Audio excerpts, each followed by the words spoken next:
예수 그리스도의 인성론 그 첫 번째 강의를 시작하겠습니다. 먼저 로마서 8장 3절 4절을 읽고 시작하겠습니다.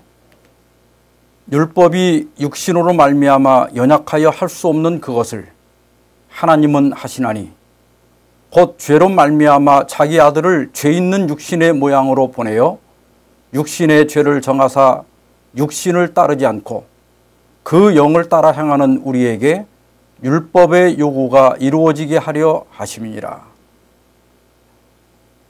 사실 이번 강의는 하지 않으려고 계속 미뤄왔습니다. 지난 30년 동안 이설 문제를 많이 다뤄왔는데 이제는 후배들에게 물려주고 남은 생애 동안에는 광대한 복음의 영역을 더 많이 살펴보고 시간이 허락하는 데까지 전하고 싶었습니다. 그러나 이런저런 사정으로 결국 이 자리에 설 수밖에 없게 되었습니다. 우리가 살아가면서 보고 듣고 만지는 그런 현상들을 가지고 이야기하는 것은 비교적 쉽습니다. 왜냐하면 보이는 대로 이야기하면 되니까요. 또 그런 것은 시비가 가려질 때가 많습니다. 그런데 가끔은 똑같은 일을 보고 듣고도 나중에 말하는 것을 보면 의견이 다를 수 있습니다. 그래서 어떤 문제의 진위나 옳고 그름을 따지는 것이 결코 쉽지는 않습니다. 하물며 예수님의 인성을 다루는 것은 얼마나 어려운 일이겠습니까? 예수님의 성육신 그 자체가 이미 신비인데 그것을 인간의 말로 설명하고 인간의 지혜로 이해해 보려는 시도 그 자체가 솔직히 무모한 시도입니다. 예수 그리스도의 인성과 관련하여 과거 한 60여 년간 집중적인 연구가 있어 왔습니다. 또 우리나라에서도 여러 교수님들과 목사님들이 좋은 자료들을 많이 번역하거나 저술하여 내놓으셨습니다. 제가 한 10여 년 전에 대학에 있을 때 이 문제를 가지고 2번 세미나를 한 적이 있습니다. 적어도 한국교회에서는 거의 정리가 되었다고 생각했는데 최근에 다시 이런 문제가 이슈가 되고 또 여러 경로로 이 문제를 다뤄달라는 요청이 있어서 이 시간을 갖게 되었습니다. 저는 이번 강의를 3부로 나누어서 진행해 보려고 합니다. 제1부는 타락한 인간이 그 인간의 본성이 어떠한지 살펴보고 또 2부에서는 성육신하신 예수님의 본성이 우리와 같은지 혹은 다른지 살펴보고자 합니다. 그리고 3부에서는 승리하는 삶과 그리스도인 완전에 대해서 생각해 보는 시간을 갖고자 합니다. 그리고 예수님의 인성을 다루다 보면 거기에 관련된 이슈들이 자연히 나타납니다. 이런 주제들이 정리돼야 그리스도의 인성에 대한 더 객관적인 이해를 할 수 있기 때문에 그때그때 다루면서 진도를 나가도록 하겠습니다. 먼저 오늘 강의 들어가기 전에 우리 기독교 안에서 그동안 벌어진 기독론 논쟁을 잠깐 설명하고 지나가도록 하겠습니다. 오순절 이후에 교회는 폭발적으로 성장하기 시작합니다. 그런데 교회가 체계를 갖추어 가면서 점차 교리 논쟁에 휘말리게 됩니다. 가장 먼저 시작된 논쟁은 예수 그리스도의 신분에 관한 것이었습니다. 유대인들은 출애굽 때부터 계산하면 1500년 이상, 또 아브라함 때부터 계산하면 거의 2000년 가까이 여호와 하나님 외에 다른 신이 없다는 유일신 사상을 가지고 있었습니다. 그래서 초대교회에 문제가 생긴 겁니다. 하나님이 한 분밖에 없다면 그러면 예수님은 누구인가? 예수님도 하나님인가? 혹은 그냥 인간인가? 이 문제를 놓고 1세기부터 4세기까지 격렬한 논쟁이 벌어졌습니다. 가연설은 예수님의 신성을 강조하는 대신 인성을 부인하게 됩니다. 그런데 군주로는 하나님의 유일성을 강조하는 대신 이번에는 예수님의 신성을 부인하게 됩니다. 그러다가 아리우스주의가 나타나게 되는데 한 분이신 하나님을 강조하면서 예수님을 피조물이라고 정의를 했습니다. 이 논쟁은 325년 니케아 종교회의에서 삼위일체 교리로 정리가 됩니다. 삼위일체가 뭐죠? 하나님은 세 분이신데 그 본질은 하나이시다. 그래서 유일한 하나님에 대한 정의와 또 성경에 나타난 세 분의 위격에 대한 설명을 인간이 할 수 있는 단어로 표현한 것이 삼위일체 하나님입니다. 이렇게 예수님의 신분에 대한 논쟁이 끝나니까 이제는 성육신하신 예수님 안에 신성과 그 인성의 관계에 대한 논쟁이 벌어졌습니다. 이 논쟁은 5세기부터 7세기까지 이어졌는데 먼저 네스토리우스는 그 예수님 안에는 신성과 인성의 두 의지가 각각 별도로 공존하고 있고 두 의지가 인격적이 아니라 도덕적으로 연합하고 있다 이렇게 주장했습니다. 그러면 말 그대로 예수님이 이중인격자가 되지 않습니까? 그래서 단성론이라고 하는 게 나왔어요.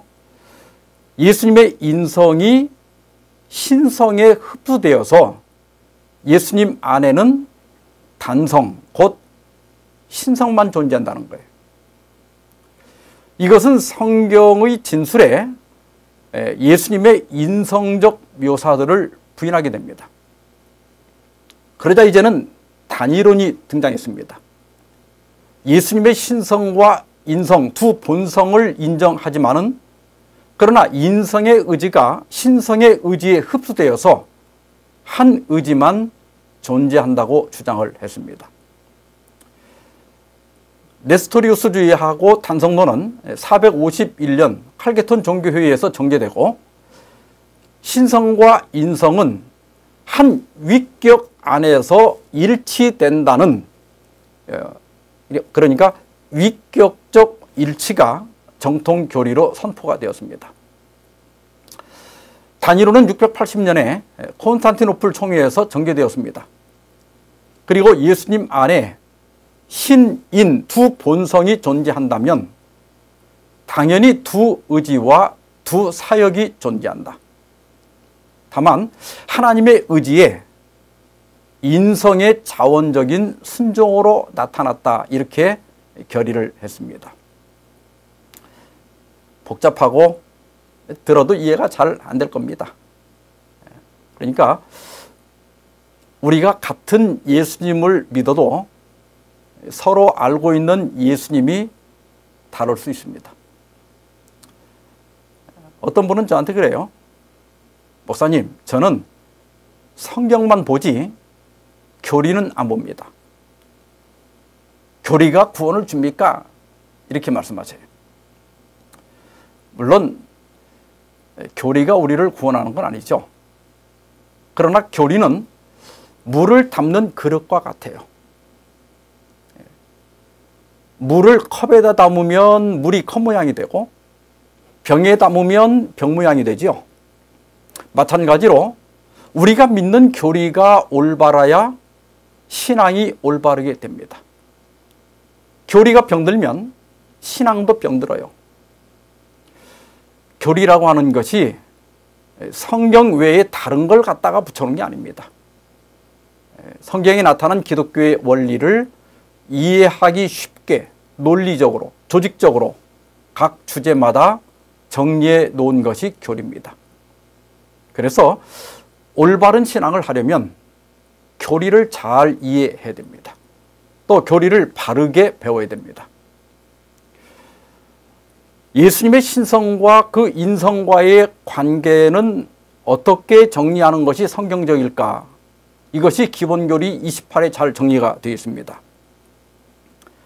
예수 그리스도의 인격은 두 개의 본성, 곧 신성과 인성을 가졌다. 그분은 신인이시다. 그러나 성육신은 영원하신 하나님의 아들이 인간 본성을 취하신 것이지 인간 예수가 신성을 획득한 것이 아니란 점을 유의해야 한다. 그 다음에 마지막에 예수님 안에서 이 두 본성은 한 인격 안으로 융합되었다. 그러니까 성육신하신 예수님 안에는 신성과 인성 두 본성이 있습니다. 그런데 두 개의 인격이 있는 것이 아니라 이 신성과 인성이 한 인격 안으로 융합되었다는 거예요. 그래서 예수님 안에는 한 인격만 있다 하는 것입니다. 이것으로 기독론에 대한 논쟁이 다 해결되었으면 좋은데 또 다른 논쟁이 발생하게 되었습니다. 그것은 성육신하신 예수님의 인성의 상태에 대한 것입니다. 여기에 두 개의 견해가 있는데요. 어떤 사람들은 예수께서 아담이 타락한 후에 죄 있는 인성을 갖고 오셨다고 주장을 합니다. 이것을 영어로 포스트 랍사리안이라 이렇게 얘기합니다. 또 다른 사람들은 예수님은 타락하기 전에 죄 없는 인성을 갖고 오셨다고 주장합니다. 이것을 영어로 프리 랍사리언이라 이렇게 얘기를 합니다. 타락 후 인성론은 무엇을 주장하고 타락 전 인성론은 무엇을 주장하는가? 타락 후 인성론자들은 첫째로 예수님의 인성은 우리와 똑같다는 거예요. 그리고 두 번째로 예수님은 우리의 모본이시다. 그래서 세 번째로 예수님은 범죄하지 않으셨다. 네 번째, 우리도 범죄하지 않을 수 있다. 그러니까 여기 타락 후 인성론을 믿는 사람들은 모범으로서의 예수님을 강조하고 또 죄 없는 완전을 강조합니다. 그런데 타락 전 인성론을 믿는 사람들은 첫째, 선악간 대쟁투의 핵심은 하나님의 율법에 관한 것이었다. 둘째, 예수는 둘째 아담으로 타락한 아담의 위치에 오셨다. 셋째, 예수님은 죄 있는 육신의 모양을 취하셨으나 죄는 없으셨다. 넷째, 완전이란 죄 없는 완전이 아니라 지속적인 성숙과 품성적 완전을 가리킨다. 이 타락전 인성론을 믿는 사람들은 예수님을 둘째 아담으로서 강조합니다. 그리고 예수님과 우리가 얼마간 다르다고 하는 것을 강조합니다. 예수님께서 어떤 상태로 오셨느냐 하는 이 문제를 가지고 논쟁하는 것을 보면 그냥 할 일 없는 사람들이 쓸데없는 논쟁을 하는 것처럼 보일 수 있습니다. 그러나 이 문제는 단지 예수님의 인성에 대한 이해로 그치는 것이 아니라 구원의 최종적 상태와 관련이 있습니다. 예수님의 인성 논쟁은 궁극적으로 구원이란 무엇인가? 그 구원의 결과 어떤 상태에 이르게 되는 것인가? 거기에 대한 논쟁입니다. 이 두 견해는 많은 차이를 가지고 있습니다. 결과적으로 예수님과 우리가 완전히 같다면 예수님이 죄 없는 삶을 사신 것처럼 우리도 죄 없는 삶을 살 수 있다는 의미가 됩니다. 반면에 예수님과 우리가 다르다면 우리가 예수님처럼 사는 것은 불가능한 것입니다. 이런 차이가 예수님의 인성에 대한 이해, 또 죄에 대한 정의, 또 완전에 대한 정의를 다르게 합니다. 자, 이제 하나하나 이 문제를 생각해 보기로 합시다. 한 가지 미리 좀 말씀을 드릴 것은, 제가 어떤 주제를 가지고 이야기할 때 예를 들어 자신은 타락 후 인성론을 믿지만 제가 다루는 저 문제는 나는 저렇게 생각 안 하는데 왜 없는 말을 지어서 하나, 이렇게 말씀하시는 분도 있을 거예요. 그런데 타락 전 인성론을 믿든 타락 후 인성론을 믿든 대부분 세부적인 부분에서 두 견해를 혼동해서 믿는 경우가 많습니다. 제가 그런 문제를 다루는 것은 그렇게 주장하는 분도 계시기 때문에 다루는 거예요.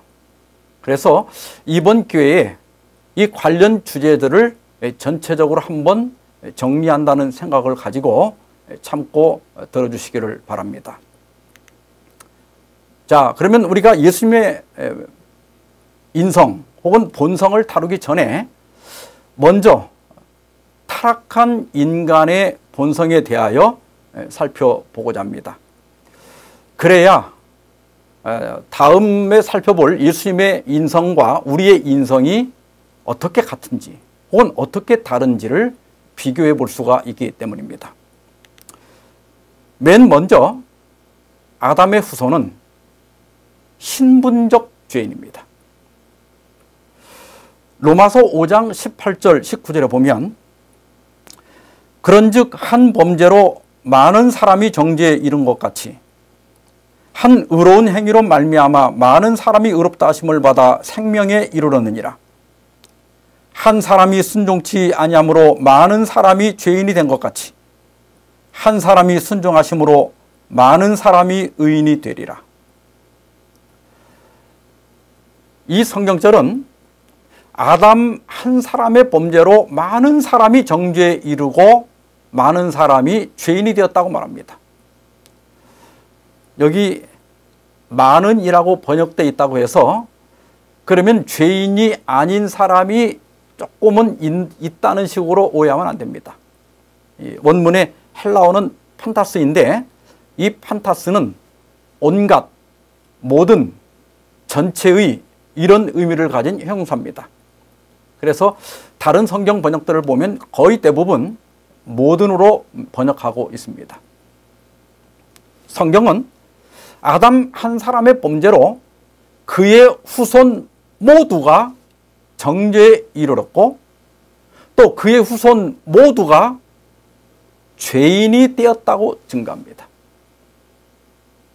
그래서 우리 모두는 태어날 때부터 그 신분이 죄인입니다. 여러분도 자신이 죄인이라고 하는데 동의하시죠? 그런데 어떤 분들은 예외가 있다고 생각을 합니다. 특히 어린이는 죄인이 아니라고 생각하는 분들이 있습니다. 그동안 이렇게 주장된 것들을 좀 정리를 해보면 그 어린이의 신분을 놓고 어린이는 의인이다. 혹은 의인도 죄인도 아닌 중간이다. 또 어떤 분들은 죄인이다. 이렇게 믿는 사람들이 있고요. 또 그 어린이들의 구원과 관련해서 어린이는 의인이기 때문에 의인으로 태어나기 때문에 다 구원받는다. 죄인이 되기 전에 만약 죽는다면. 또 중간이다 이렇게 생각하는 사람들은 당연히 모른다 이렇게 생각을 하고, 그 어린이도 죄인이다 이렇게 생각하는 사람들은, 물론 또 의인이라고 생각하는 사람들도 그래요. 부모의 믿음에 달려있다 그렇게 믿는 사람들이 있습니다. 여러분은 어떻게 생각하십니까? 어린이는 죄인이 아니라 또 모두 구원받는다고 주장하는 사람들이 근거로 제시하는 성경절 가운데 하나가 마태복음 19장 14절입니다. 예수께서 이르시되 어린아이들을 용납하고 내게 오는 것을 금하지 말라. 그 다음에 뭐라고 말씀하셨죠? 천국이 이런 사람의 것이니라. 여러분, 이 말씀이 어린이는 무조건 구원을 받는다는 말씀으로 들립니까? 물론 갓난아기나 어렸을 때 사망한 아이들 중에 구원받는 아이들이 분명 있을 겁니다. 그런데 어떤 분들은 이 말씀을 어린아이들은 죄인이 아니기 때문에 다 구원을 받는다는 뜻으로 이해를 하시는 분들이 있습니다. 그런데 성경을 이런 식으로 해석한다면 마태복음 21장 31절에서 예수님께서 세리와 창녀들이 너희보다 바리새인보다 먼저 하나님 나라에 들어가리라 말씀하셨거든요. 그래서 모든 세리와 창녀들은 무조건 하늘에 간다. 이렇게 하면 이게 말이 되겠습니까? 이 말씀도 마찬가지예요. 천국은 어린이도 들어갈 수 있다는 말이에요. 또 성인들도 어린아이 같은 품성을 가져야 들어갈 수 있다는 뜻입니다. 어린이들은 죄인이 아니라서 무조건 구원받는다, 이런 뜻은 절대 아닙니다. 그 다음에 가려뽑은 기별 2권 260페이지인데요. 갓난아이들이 불면의 모습으로 땅속에서 나오게 될 때 저들은 즉시로 나와 어머니의 팔에 안기게 될 것이요 저들은 다시 이별이 없는 제 기쁨을 맛볼 것이다. 그러나 많은 어린이들이 그곳에서 어머니를 찾지 못할 것이다. 우리들은 어머니의 열광적인 승리의 노래를 듣지 못할 것이다. 천사들은 어머니가 없는 갓난 아기들을 받아서 저들을 생명나무가 있는 곳으로 데려간다. 어린아이들은 죄인이 아니라서 예수님 오실 때 다 구원을 받는다고 믿는 분들은 이 진술을 증거로 들 때가 많습니다. 재림 때 부활한 어린이들 중에 어머니를 찾지 못할 아이들이 있다는 것은 아이들은 무조건 다 구원을 받지만 부모들은 못 받을 수도 있기 때문에 이런 일이 생긴다는 거예요. 근데 우리가 이런 진술들을 읽을 때 이 글이 쓰여진 배경을 알고 적용을 해야 됩니다. 그렇지 않으면 특별한 상황에 대한 진술을 일반화시키는 오류를 범하게 됩니다. 이 글의 배경을 설명하기 전에 그냥 이 글만 놓고 어떻게 이런 일이 일어날 수 있는지 한번 설명해 보겠습니다. 좀 이따 말씀드리겠지만 어린이의 구원이 부모에게 달려있다고 할 때 그 부모가 아이가 죽기 전까지 신앙을 잘 하다가 어떤 사고로 아이가 죽은 다음에 신앙을 완전히 떠났을 수도 있죠. 그런 경우에 여기 진술된 경우처럼 예수님 재림하실 때 그 아이는 구원을 받지만 부모는 받지 못할 수가 있습니다. 가려뽑은 기별 3권 313페이지부터 읽어보면 이 배경이 나오는데요. 나는 어떤 이들이 믿는 부모의 어린 자녀들이 구원을 받는지에 대해 질문한 것을 안다. 이는 그들이 품성의 시험도 받지 않았으며 모든 자들은 시험을 받아 그 품성이 시련에 의하여 결정되어야만 하기 때문이다.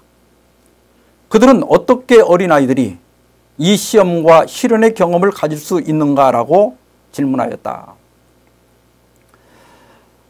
여기에서 그 어린이들의 구원 문제를 언급하게 된 배경을 보면 당시 신자들은 사람들의 품성이 시련을 통하여 시험을 받아 구원 여부가 결정된다는 생각을 갖고 있었습니다. 그런데 어린이들은 품성을 시험받는 시험이나 시련을 겪지 않았는데 그럼에도 불구하고 구원을 받을 수 있느냐, 이런 질문입니다. 여기에 대하여 314페이지 보면 나는 하나님께서 그 심판을 애굽인들의 장자에게 보냈을 때처럼 믿는 부모들의 믿음이 그 어린 자녀들을 덮는다고 대답하겠다 그랬습니다. 엘렌 화이트는 어린이들이 시험을 겪지 않고도 구원을 받을 수 있다는 증거로 유월절 예를 들었습니다. 부모가 믿음으로 순종하여 그 문설주의 피를 발랐을 때 자신뿐만 아니라 자기 집안에 있는 자녀들도 구원을 받았습니다. 따라서 그 믿는 부모의 믿음이 어린 자녀들을 덮는다는 거예요. 이런 설명은 사도행전 16장 31절에서 사도 바울이 주 예수를 믿으라 그리하면 너와 내 집이 내 가족들이 구원을 받으리라 이렇게 권고한 그 말씀과도 일치합니다. 그런데 이런 설명에는 신학적으로 해결을 해야 할 것이 또 하나 있습니다. 과연 부모가 믿는다고 해서 자녀들이 무조건 구원을 받을까? 만약 그렇게 되면 그 자녀들에게는 누가 구주가 되는 거예요? 예수님이 아니라 부모가 구주가 되는 것입니다. 과연 부모의 믿음이 자녀를 구원할 수 있을까? 이런 생각은 구원에 대한 성경의 대원칙과 맞지 않습니다. 사도행전 4장 12절에 보면 다른 이로서는 구원을 얻을 수 없나니 천하 사람 중에 구원을 받을 만한 다른 이름을 우리에게 주신 일이 없음이라 그랬어요. 또 디모데전서 2장 5절에도 하나님과 사람 사이의 중보자도 한 분이시니 곧 사람이신 그리스도 예수라 그랬습니다. 여러분, 구원에 관한 성경의 대원칙은 예수님 외에 우리에게 구원을 줄 어떤 다른 이름이 없다는 겁니다. 이 원칙에 따르면 다른 사람이나 믿음이나 공로, 심지어 부모의 믿음이나 공로도 그 자녀를 구원할 수 없습니다. 구원은 절대적으로 개인이 각각 예수 그리스도를 믿음으로 받는 것이지 부모나 다른 사람의 믿음으로 말미암아 받을 수가 없습니다. 이것이 구원에 대한 대전제입니다. 이것을 전제로 어린이 구원 문제를 생각해야 됩니다. 다시 가려뽑은 기별 3권으로 돌아가서 314페이지입니다. 부모들은 그들에게 주어진 지시에 절대적으로 순종함으로써 그들의 믿음을 증거하였고 부모들의 믿음은 그들 자신과 그들의 어린 자녀들을 덮었다. 그 자녀들은 죽임을 당한 어린 양을 통하여 그분의 피가 예표된 위대한 제물이신 예수님에 대한 그들의 믿음을 보였다.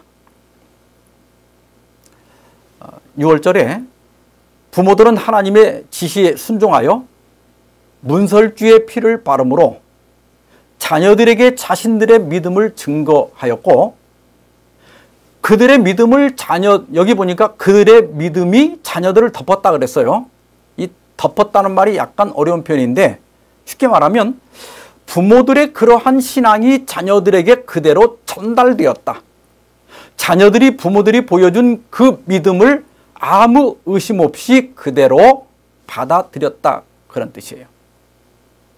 이것이 어린아이들의 특징 아닙니까? 그래서 아이들에게는 부모의 신앙, 부모의 모본이 굉장히 중요합니다. 부모가 신앙을 하기 때문에 그 공로로 자녀들이 무조건 구원을 받는 것이 아니라 그 자녀가 부모의 신앙과 모본을 보고 그대로 받아들였기 때문에 구원을 받는 것입니다.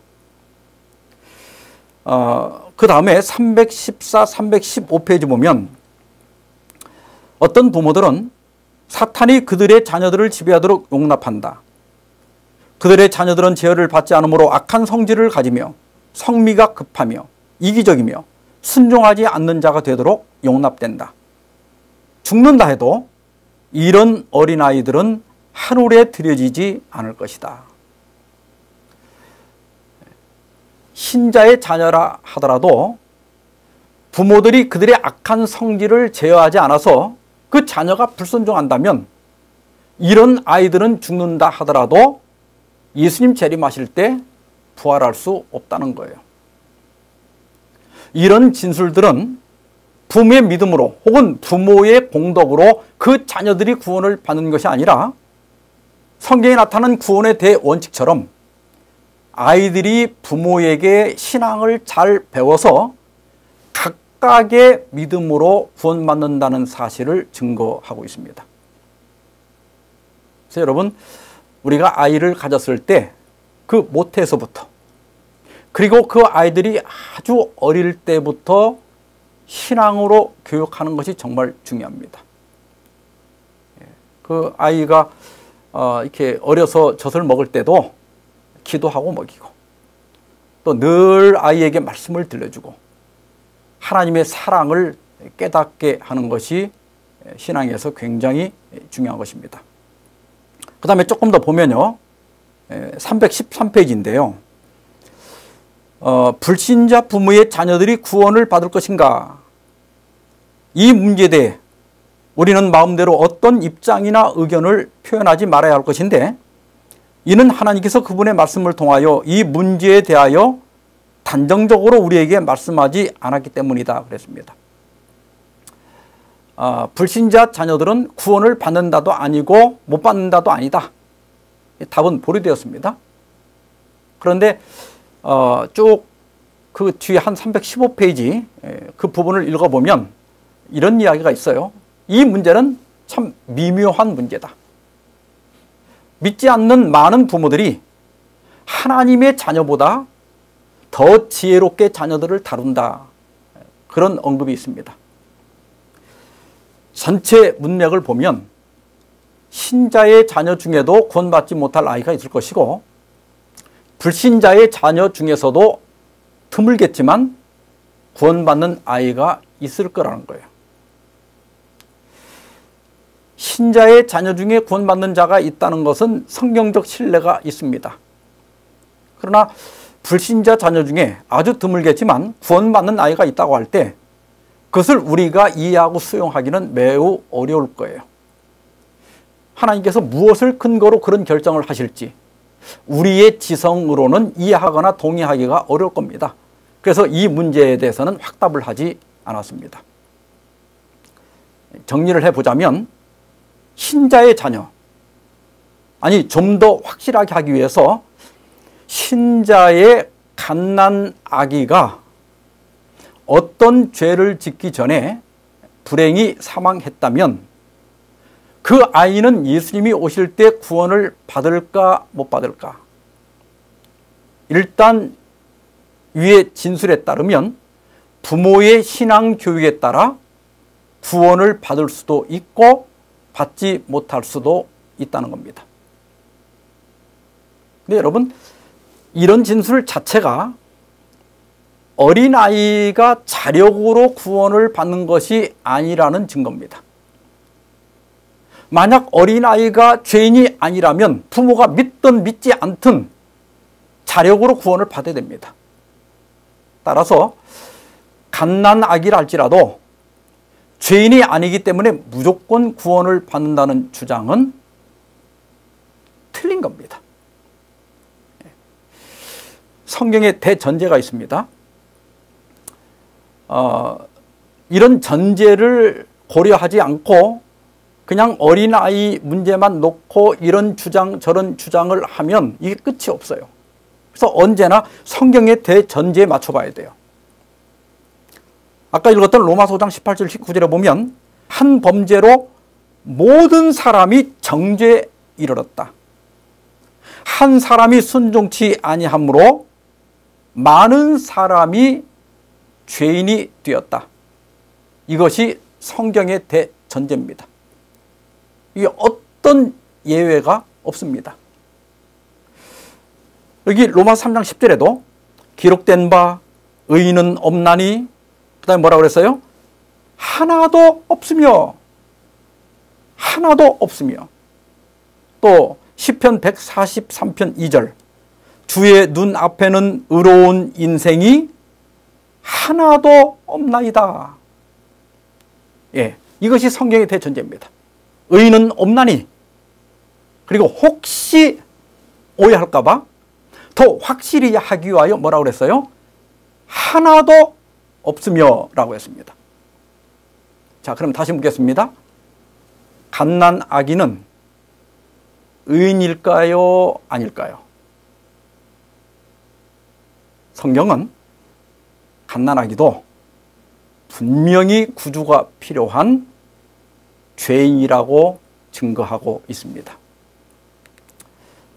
교육 29페이지에 보면 사람의 본성에는 악을 행하려는 성향, 곧 인간이 자신으로서는 저항할 수 없는 힘이 내재되어 있다 그랬어요.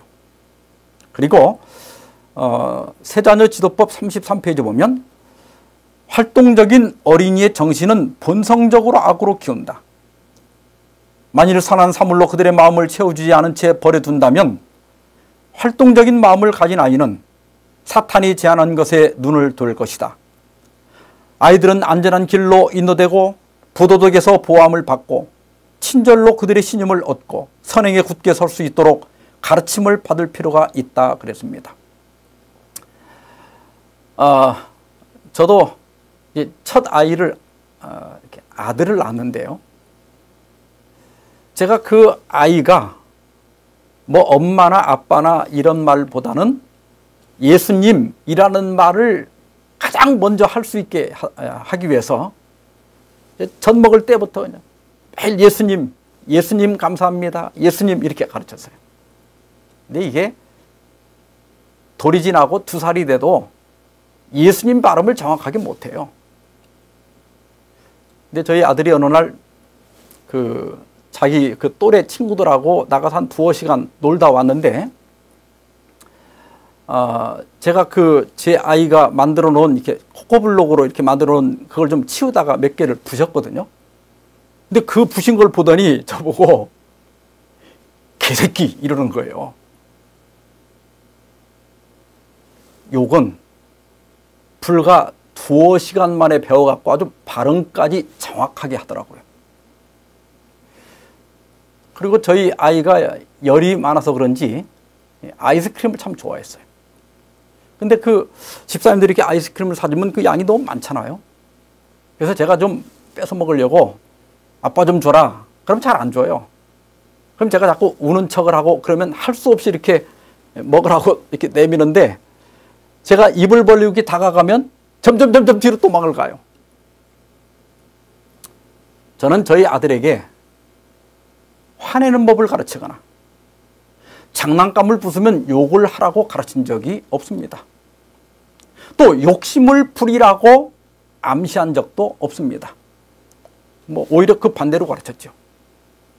그런데 저희 아이는 배우지 않았어도 화를 냈고 배우지 않았어도 욕을 했고 배우지 않았어도 욕심을 부렸습니다.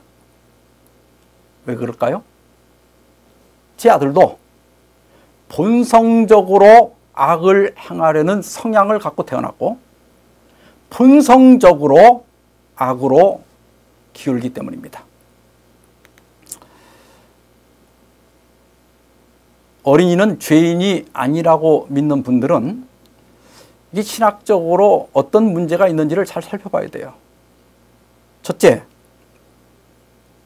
어린이가 정말 죄인이 아니라면 왜 죽는가에 대하여 답변을 해야 됩니다. 로마서 6장 23절은 죄의 싹은 사망이라고 그랬어요. 그러니까 사망이라고 하는 건 오직 죄 때문에 온 거예요. 또 로마서 5장 12절에 보면 그러므로 한 사람으로 말미암아 죄가 세상에 들어오고 죄로 말미암아 사망이 들어왔다 이렇게 얘기했어요. 그러니까 죄가 없었으면 애초에 죽음이 없었습니다. 여러분, 사망은 죄의 결과입니다. 그렇지 않습니까? 그렇다면 유산된 아이나 갓난 아이가 도대체 무슨 죄를 졌단 말이에요? 그건 말이 안 되잖아요. 성경은 한 사람으로 말미암아 죄가 세상에 들어왔고 그 죄로 말미암아 사망이 왔다고 진술합니다. 그러니까 죽은 아이도 죄인이니까 죽는 거예요. 그렇다고 해서 그 아이가 어떤 죄를 지었다는 뜻은 아닙니다. 로마서 5장 18절에 보면 그런즉 한 범죄로 많은 사람이, 여기 모든 사람이 정죄에 이르렀다 그랬어요. 여기 어린아이들은 예외라고 하는 단서가 없습니다. 아담의 죄로 그의 후손 모두가 신분적으로 죄인이 되었고 정죄 상태에 있고 하나님의 생명에서 떠나 있는 것입니다. 그래서 아이도 죽을 수 있어요. 둘째로 어린이가 죄인이 아니라고 하면 사람의 일생 중에 구주가 불필요한 시기가 존재하게 됩니다. 마가복음 2장 17절에서 예수님께서는 건강한 자에게는 의사가 쓸데없고 병든 자에게라야 쓸데있느니라. 나는 의인을 부르러 온 것이 아니요 죄인을 부르러 왔노라. 그렇게 말씀하셨어요. 만약 어린이가 죄인이 아니라면 그 아이가 범죄하여 죄인이 될 때까지 구주가 필요 없는 시기가 존재하게 됩니다. 왜냐하면 구주는 오직 죄인에게만 필요하기 때문입니다. 만일 이때 아이가 죽어서 재림 때 부활한다면 그 아이는 예수님의 은혜로 구원을 받는 것이 아니라 자기 의로 구원을 받는 이상한 일이 벌어지게 됩니다. 이것은 성경의 전반적인 교훈과 맞지 않습니다. 세 번째로 어린이는 죄인이 아니라고 하는 이 주장은 정죄나 구원에서 예외적인 계층을 두게 됩니다. 로마서 3장 23절에 보면 모든 사람이 죄를 범했다 그랬어요. 또 요한복음 3장 16절에 보면 그를 믿는 자마다 멸망하지 않고 영생을 얻는다고 그랬습니다. 성경은 보편적인 범죄, 보편적 정죄, 보편적 사망을 확실히 선언하고 있습니다. 여기에 예외는 없습니다. 어린이라고 해서 예외되지 않습니다. 믿으면 구원받습니다. 또한 어린이들은 다 구원받는다고 한다면 그러면 몇 살까지를 어린이로 볼 것이냐 하는 문제가 따르죠. 성경은 여기에 대하여 어떤 구분도 없고 어떤 지침도 없습니다. 아까 살펴본 것처럼 아담 한 사람의 범죄로 그의 후손은 모두가 정죄되고 죄인이 되었다는 것이 성경의 대전제입니다. 그래서 다시 한번요. 의인은 없나니 그 다음에 뭐라고요? 하나도 없다. 이것이 성경의 대전제입니다. 이 성경의 대전제에서 어린이라는 예외는 없습니다. 어린이도 죄인이고 구주가 필요합니다. 성경 어디에도 어린이가 태어날 때 거듭난 상태로 태어났다고 언급한 것이 없고 또 어린이라 할지라도 예수님을 제외하고는 완전하게 죄 없이 산 어린이에 대한 신뢰가 없습니다.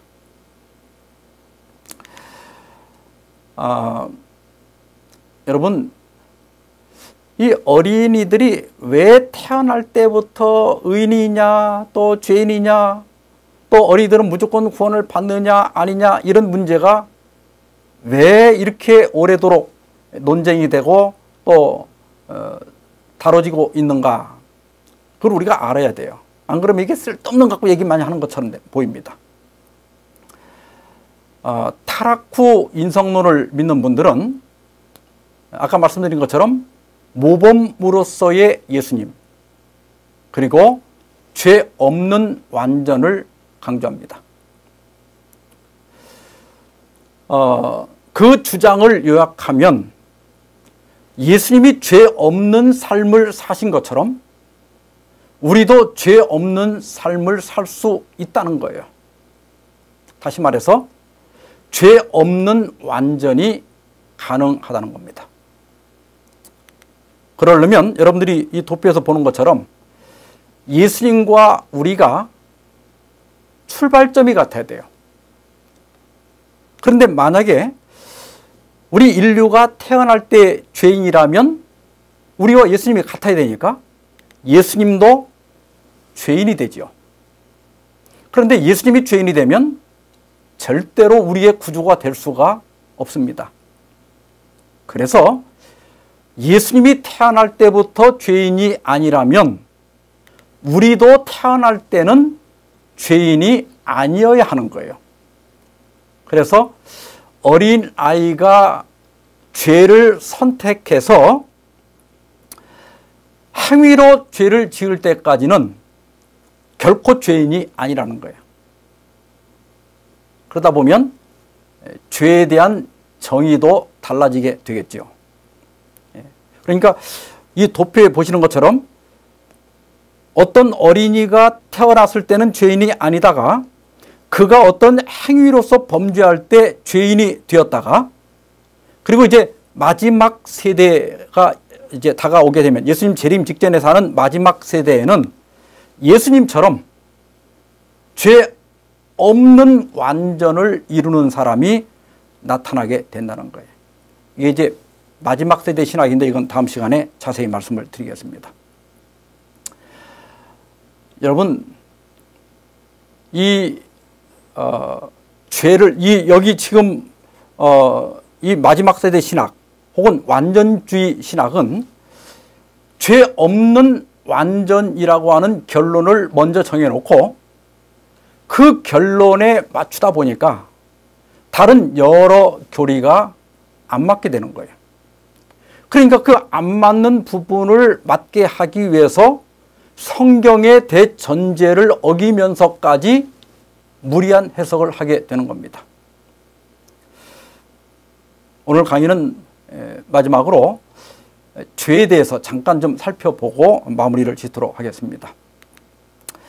죄란 무엇인가? 에드워드 해펜스톨 교수님은 죄는 하나님으로부터 전 인격이 소외됨으로 말미암는 영적인 상태다 이렇게 얘기했어요. 근데 데니스 프리베 교수님은 죄는 인간의 본성보다는 의지와 관련이 있다. 그러니까 상태보다는 어떤 행동과 관련이 있다는 거죠. 죄는 계획적으로 생각이나 말 혹은 행동 속에서 하나님께 대한 반역을 선택하는 것으로 정의된다. 그렇게 얘기했습니다. 해펜스톨 교수님은 죄를 상태로 규정하고 프리베 교수님은 본성보다는 의지, 즉 의지가 생각으로든 말로든 행동으로든 반역을 선택하는 구체적 행위라는 거예요. 물론 율법을 어기는 범법 행위는 틀림없이 죄입니다. 그런데 우리가 성경을 읽어보면 행위가 없어도 죄라고 정의하는 말씀이 많이 있습니다. 죄에 대하여라 하면 그들이 나를 믿지 아니하며 요한복음 16장 9절 불신앙입니다. 또 야고보 4장 17절 그러므로 사람이 선을 행할 줄 알고도 행하지 아니하면 죄니라 불선이 죄입니다. 로마서 14장 23절 믿음을 따라하지 아니하는 것은 다 죄니라 불신이 죄입니다. 마태복음 5장 28절 나는 너에게 이르노니 음욕을 품고 여자를 보는 자마다 마음에 이미 간음하였느니라 음욕이 죄입니다. 요한일서 3장 15절 그 형제를 미워하는 자마다 살인하는 죄니 미움이 죄입니다. 이러한 성경절들은 분명히 적극적인 행위는 아니죠. 그런데 성경은 이 모두를 죄라고 분명하게 정의합니다. 왜냐하면 하나님의 계명은 도덕 도덕법이기 때문에 그렇습니다. 도덕법은 행위보다 마음과 동기를 더 중요시합니다. 존 파울로 목사님은 죄의 성격과 본질을 10가지로 잘 정리를 해주셨습니다. 하나님께 대한 반역으로서의 죄, 깨진 관계로서의 죄, 상태로서의 죄, 구체적인 종류의 악으로서의 죄, 하나님의 표준에 미치지 못한 것으로서의 죄, 불법으로서의 죄, 이신과 교만으로서의 죄, 속박하는 세력으로서의 죄, 죄책과 오염으로서의 죄, 의무태만의 죄. 여러분, 성경은 죄에 대하여 아주 폭넓게 정의합니다. 절대 행위만 죄라고 말하지 않습니다. 죄 없는 완전이라는 완전주의적 견해를 옹호하는 분들은 죄의 범위를 축소해서 죄를 너무 가볍게 그렇게 생각하는 매우 유아적이고 낙관적인 견해를 가지고 있습니다. 소비자 구매 행동 이론이라고 하는 게 있습니다. 그 중에 아이드마 모델이라고 하는 것이 있는데 1920년대 미국의 경제학자인 롤랜드 홀이라고 하는 사람이 이 전통적인 소비자 구매 행동 이론으로 발표한 겁니다. 우선 소비자가 상품에 대해서 어텐션, 주목하게 돼요. 그 다음에 그 상품에 대하여 인터레스트, 흥미를 가지고 살펴보게 됩니다. 광고의 영향이 나타나게 되는 거죠. 이 단계에서 상품에 대한 소비자의 평가가 향상이 되면 그 상품을 구매하고자 하는 욕구를 갖게 됩니다. 그러면 기억하게 되는데요. 이 기억은 욕망을 넘어서 구매 의사 결정을 하게 하는 단계입니다. 그리고 마침내 그 상품을 액션, 행동으로 구매하게 됩니다. 근데 요즘은 인터넷이 등장하면서 2005년에 덴치라고 하는 사람이 아이사스 모델을 상표 등록했습니다. 요즘 구매 행동은 주목, 흥미, 검색, 행동, 공유 이렇게 이루어진다고 하는 거예요. 근데 여러분, 구매는 최종 단계에서 이루어지는 것이지만 어떤 상품에 대하여 욕구를 가질 때, 요즘 같으면 그것을 내가 좀 인터넷에서 검색할 때 이미 구매 단계에 들어간 것으로 보는 이론입니다. 그것은 옳습니다. 그래서 예수님은 마태복음 5장 28절에서 음욕을 품고 여자를 보는 자마다 마음에 이미 간음하였느니라. 여자를 그냥 보는 것은 죄가 아닙니다. 그런데 마음에 음욕을 품고 그랬는데 여기 음욕은 그 10번째 계명이 뭐죠? 탐내지 말라는 거죠. 그 탐심과 같은 단어예요. 그냥 보는 것이 아니라 여자를 음욕, 다시 말하면 탐심을 가지고 어떤 성적 욕망을 갖고 바라볼 때 이미 간음 단계에 들어간 것이고 이미 죄가 시작이 되었다는 거예요.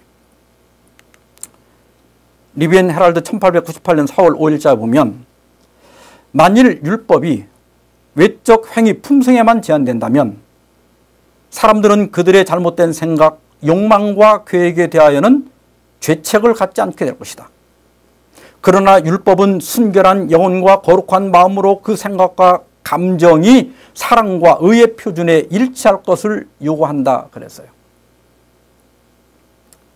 율법이 요구하는 것은 외적인 행위만이 아니라는 것입니다. 그 생각과 감정까지 요구하신다. 왜냐하면 하나님의 계명은 도덕법이기 때문입니다. 죄를 행위로만 한정하는 것은 죄를 너무 가볍게 정말 유아적으로 보는 거예요. 왜 이런 실수를 하게 되는가? 죄 없는 완전이라고 하는 완전주의 신앙 때문입니다. 죄를 죄 그대로 놓고 우리가 하나님의 은혜로 그러한 죄 없는 상태에 도달하도록 기도해야지, 죄의 범위를 축소해서 그 완전에 도달하려고 하는 것은 비윤리적입니다. 조진아이 박사는 죄는 적어도 세 가지 사항, 즉 반역의 상태, 깨어진 관계, 행동이라고 할 수 있다 그랬어요. 그래서 이걸 좀 도표로 이렇게 그려보면, 죄는 선택에 의한 행위다. 맞아요. 그러나 이것은 너무 죄의 범위를 좁게 본 거예요. 죄는 상태나 태도도 포함된다. 우리가 죄인으로 태어난 자체, 하나님과 분리된 그 상태, 하나님께 대한 독립적이고 반역적인 상태도 죄로 보는 것이 옳습니다.